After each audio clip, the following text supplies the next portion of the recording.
नमस्कार दोस्तों, स्वागत है आप सभी का आपके अपने YouTube channel physics bye JJ पर।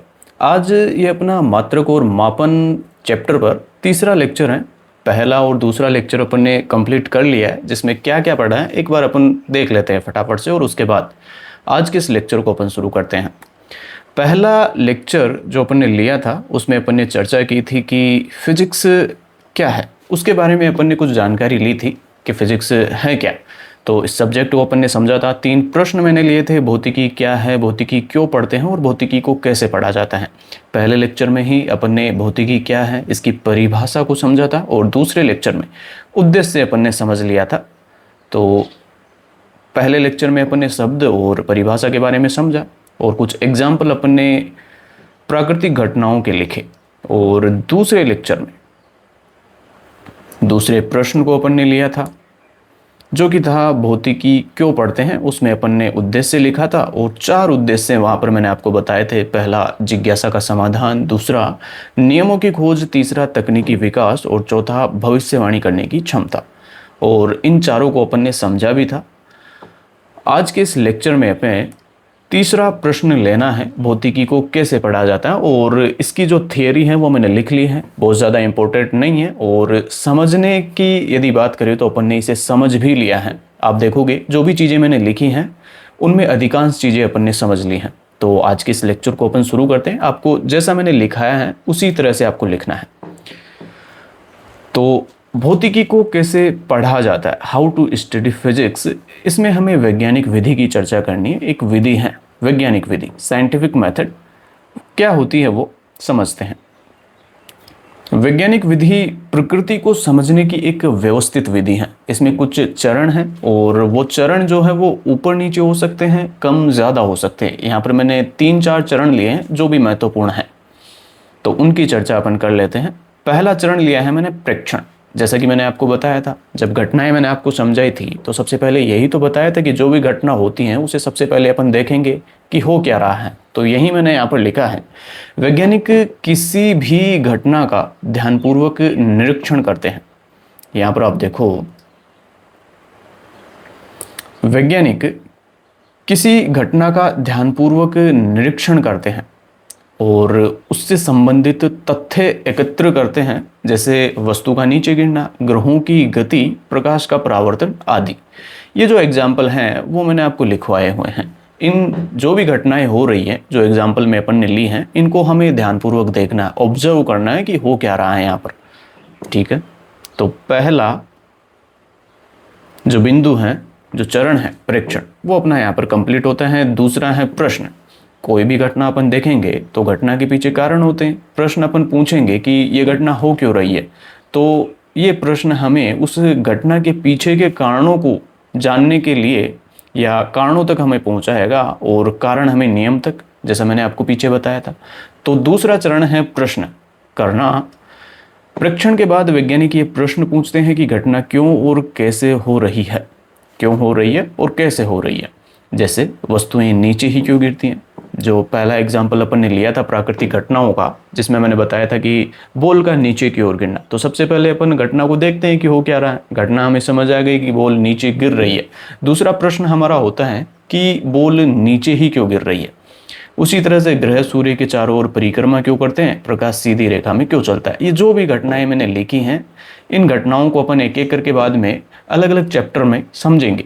लेकिन यहाँ पर प्रश्न किस तरह से या कैसे प्रश्न पूछे जाते हैं उसकी चर्चा मैंने यहाँ पर करी है, और यह यहीं से वैज्ञानिक जांच की दिशा निर्धारित होती है। जब हम प्रश्न पूछ लेते हैं तो हमें पता चलता है कि हमें जानना क्या है, उस अनुसार हम एक दिशा पकड़ लेते हैं जिस दिशा में हमें चलना होता है, सोचना होता है।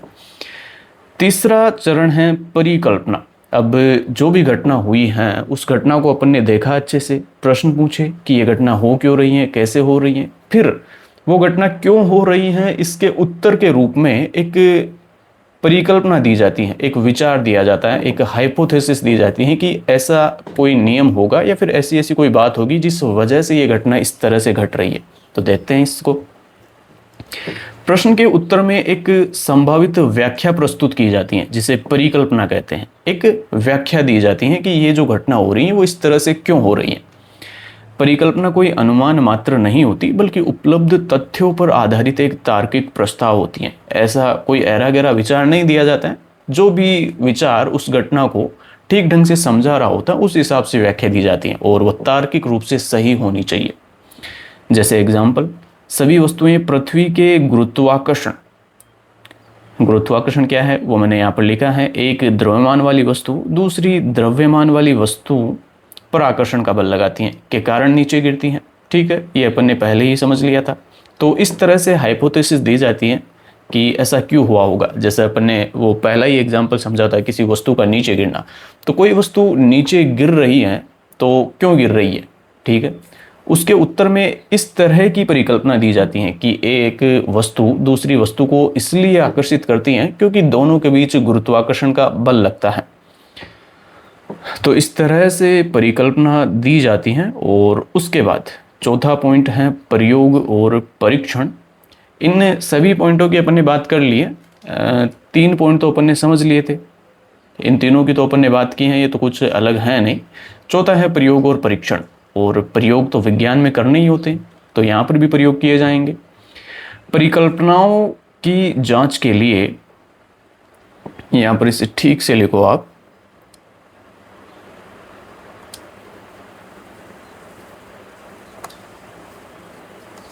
परिकल्पनाओं आएगा यहाँ पर।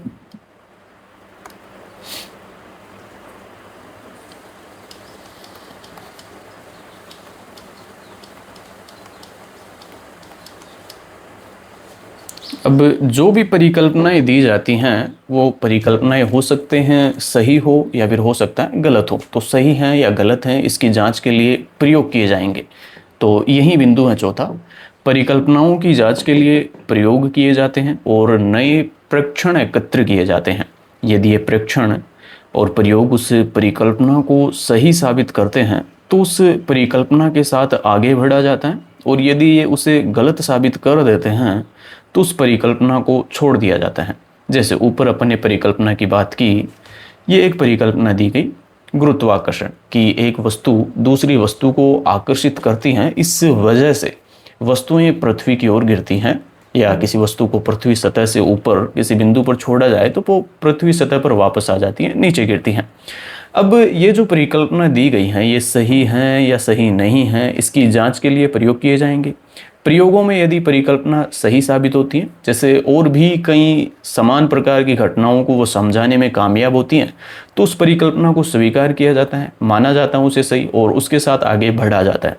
यदि वो किसी प्रयोग में असफल साबित होती हैं तो उस परिकल्पना में या तो संशोधन किया जाएगा कुछ जो और घटनाओं को अच्छे से समझा दे, और फिर उसे स्वीकार कर लिया जाएगा संशोधन के साथ। या फिर हो सकता है कि परिकल्पना पूरी तरह से ही गलत साबित हो जाए, तो फिर उन घटनाओं को समझाने के लिए कोई दूसरी परिकल्पना दी जाती है और उसी तरह से फिर उसकी भी जांच पड़ताल की जाती है कि ये सही है या नहीं। इसी तरह से प्रयोग और परीक्षण करके।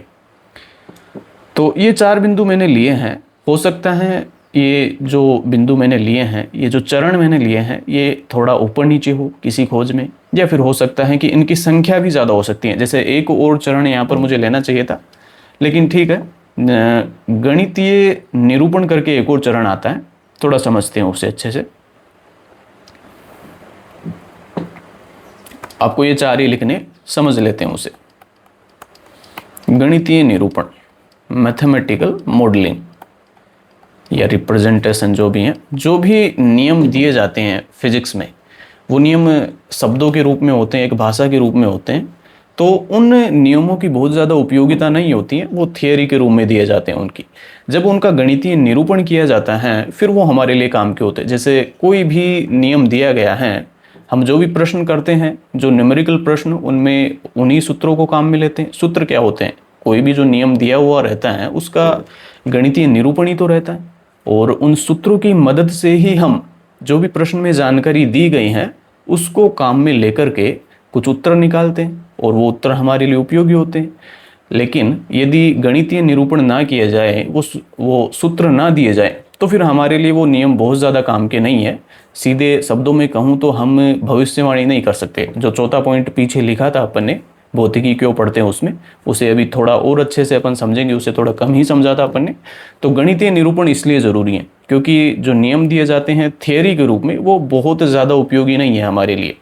जब गणितीय निरूपण एक बार कर देते हैं हम, तो फिर वो हमारे लिए बहुत ज़्यादा उपयोगी साबित होते हैं। कैसे होते हैं इसकी चर्चा अभी करेंगे, एक दो एग्जाम्पल मैं लेने वाला हूँ यहाँ पर।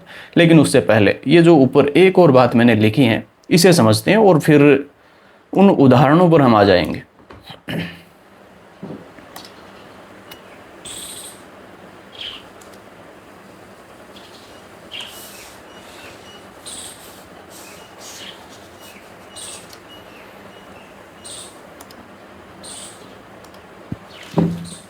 अगला पॉइंट है, या ये जो बात लिखी हुई है, विज्ञान में कोई भी सिद्धांत अंतिम सत्य नहीं माना जाता।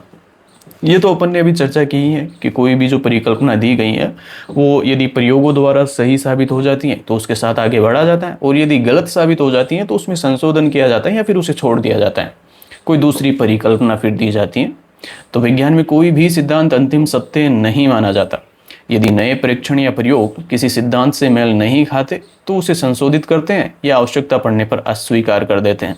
इसी कारण वैज्ञानिक ज्ञान समय के साथ अधिक परिष्कृत और सटीक होता जाता है कि ठीक है, कोई सिद्धांत दिया गया, कोई परिकल्पना दी गई, और जो कुछ घटनाएं हमारे सामने ऐसी आई जिन्होंने उसे गलत साबित कर दिया है, या फिर वो सिद्धांत जो दिया गया था वो समझाने में असफल रहा है, तो उसमें कुछ संशोधन किया जाएगा।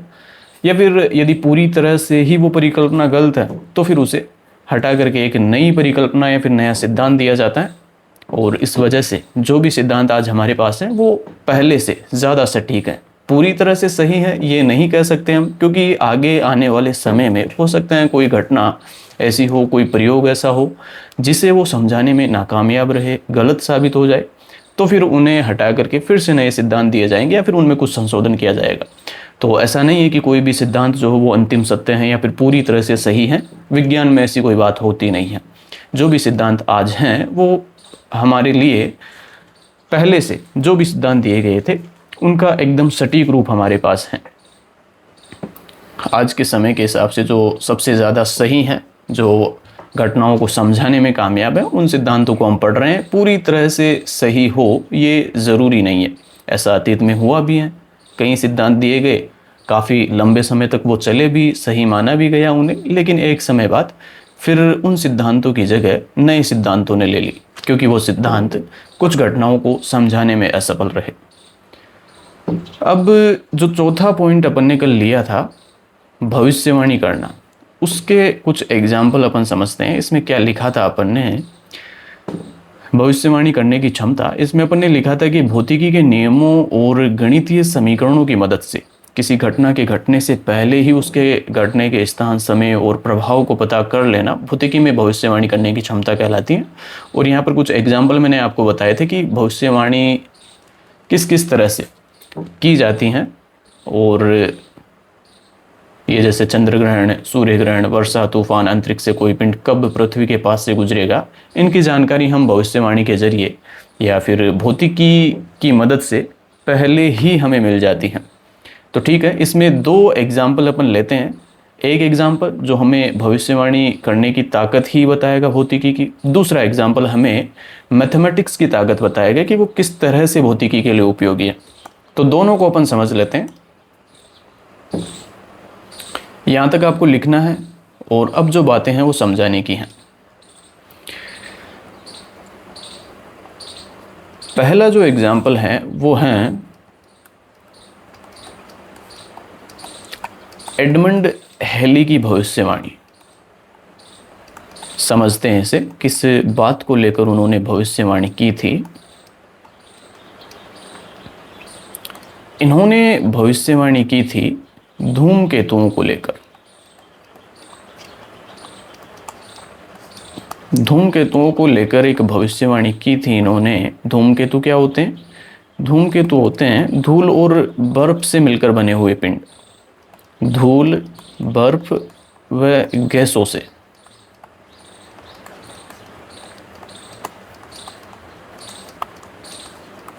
मिलकर बने हुए पिंड।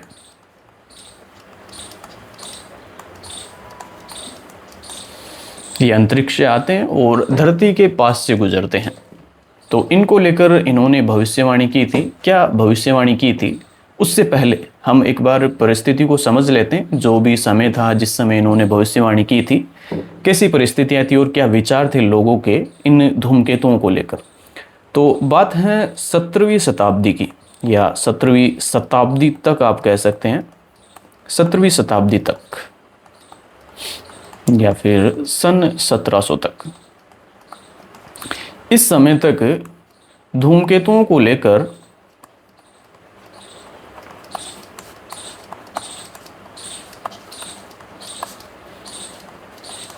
अलग अलग संस्कृतियों में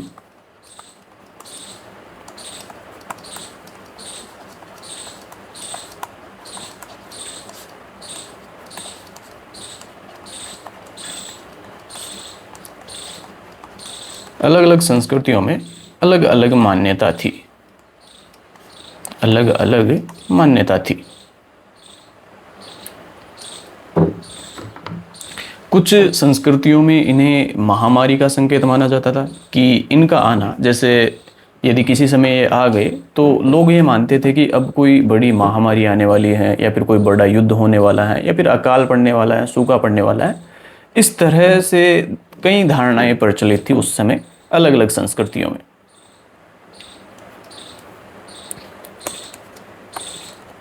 तो इन्हें अकाल, महामारी, भूखमरी या युद्ध का संकेत समझा जाता था।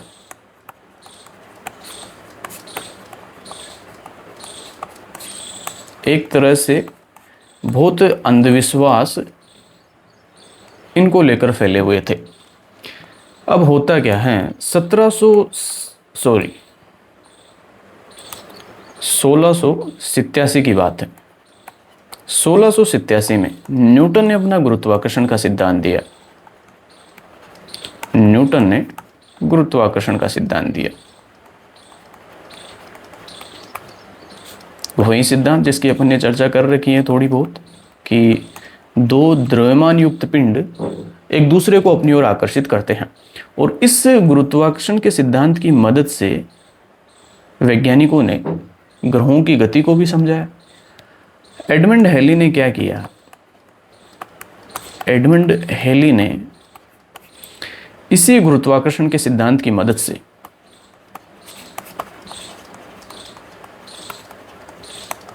इसी गुरुत्वाकर्षण के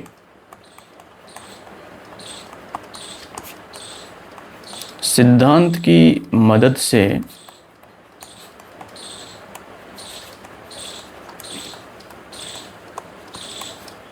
धूमकेतुओं की गति को समझाने का प्रयास किया, या फिर गति को समझने का प्रयास किया।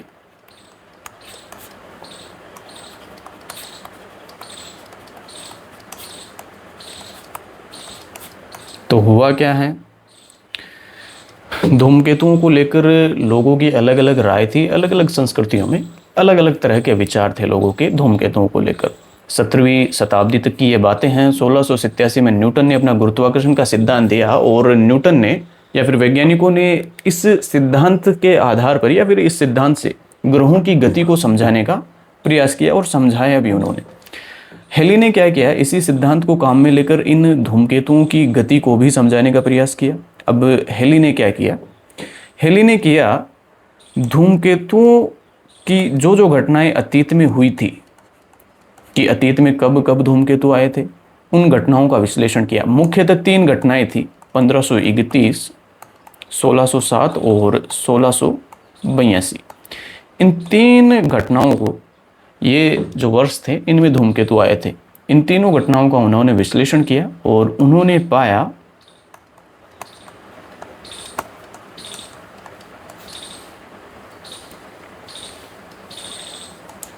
कि इन तीनों घटनाओं में जो धूमकेतु आए थे वो अलग धूमकेतु नहीं थे। यानी कि वो अलग अलग धूमकेतु नहीं थे, एक ही धूमकेतु था, एक ही धूमकेतु था, अलग अलग नहीं।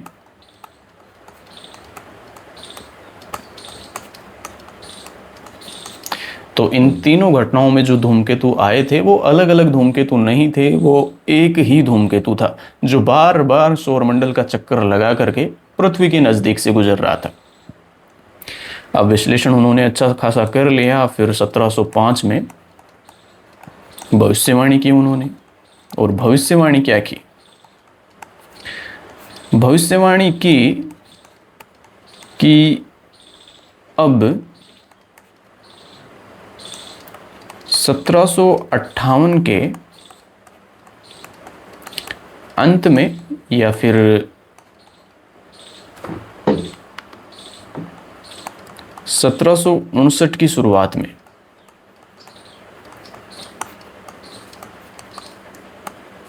ये धूमकेतु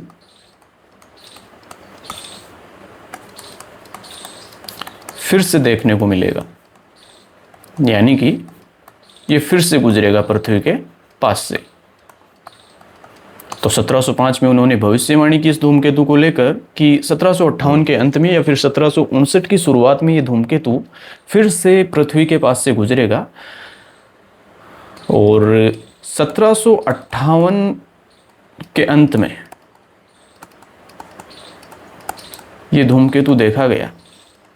इन्होंने जो भविष्यवाणी की थी वो सही साबित हुई। ये धूमकेतु देखा गया। एग्जैक्ट में यदि आपको बताऊं तो 25 दिसंबर 1758 के अंत में। दुर्भाग्य की बात यह थी कि हेली उस समय तक जिंदा नहीं थे। 1742 में उनकी मृत्यु हो चुकी थी, लेकिन 1758 के अंत में वो धूमकेतु देखा गया था आकाश में। और अब पिछली बार जो ये धूमकेतु देखा गया था वो 1986 में शायद देखा गया था, और अब 2061 में इसके देखे जाने की संभावना है। हर 75 से 76 वर्ष बाद ये धूमकेतु पूरा चक्कर लगा करके पृथ्वी के पास से गुजरता है। यदि आपको सौरमंडल की संरचना पता है तो ये जो धूमकेतु हैं भाई, यहाँ पर तो मरकरी आ जाएगा, बुध, शुक्र, पृथ्वी, मंगल, बृहस्पति, शनि, अरुण और वरुण। ये धूमकेतु यहाँ से आता था, नेपच्यून के बाहर से, वरुण के बाहर से, और इस तरह से चक्कर लगा करके पूरे सौरमंडल का, और फिर ऐसे गुजर जाता था। और एक पूरा चक्कर लगाने में इसे 75 से 76 वर्ष का समय लगता है। तो ये उन्होंने भविष्यवाणी की थी इसको लेकर, जो उनकी भविष्यवाणी सही साबित हुई थी। और इससे हमें यह भी पता चलता है कि भौतिकी या भौतिकी के नियमों की मदद से हम क्या कुछ कर सकते हैं, भविष्यवाणी कर ही सकते हैं, और किस तरह से चीज़ों को अपन समझा सकते हैं। न्यूटन के गुरुत्वाकर्षण के सिद्धांत की शक्ति को भी इसने प्रदर्शित किया। इसी तरह से एक और एग्जाम्पल है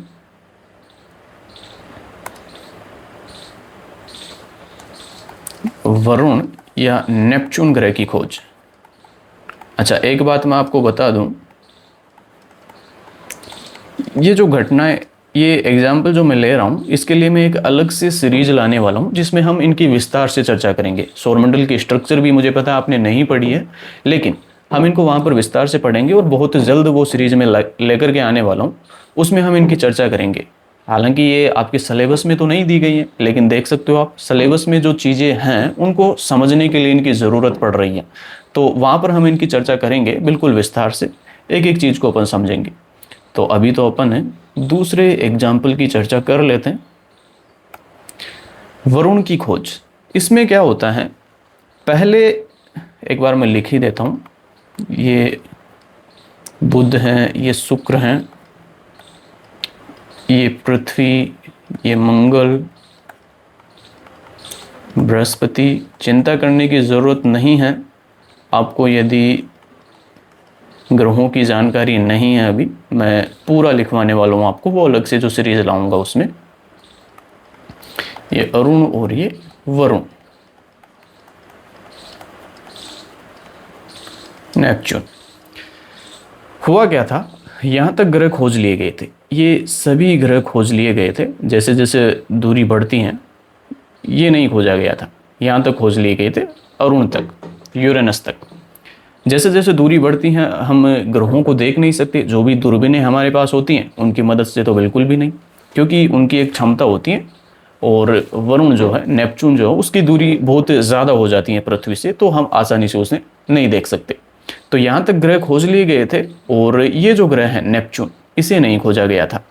अब वैज्ञानिकों ने, इसे मैं यूरेनस लिख देता हूँ, यूरेनस।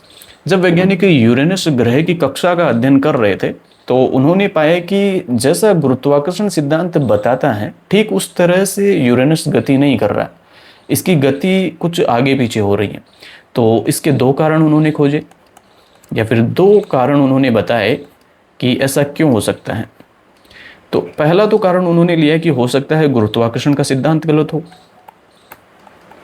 पहला कारण उन्होंने लिया गुरुत्वाकर्षण का सिद्धांत। भाई सिद्धांत गलत हो, शायद इसीलिए ये सिद्धांत उस ग्रह की गति को ठीक से नहीं समझा पा रहा। दूसरा लिया कि यूरेनस के बाहर या आगे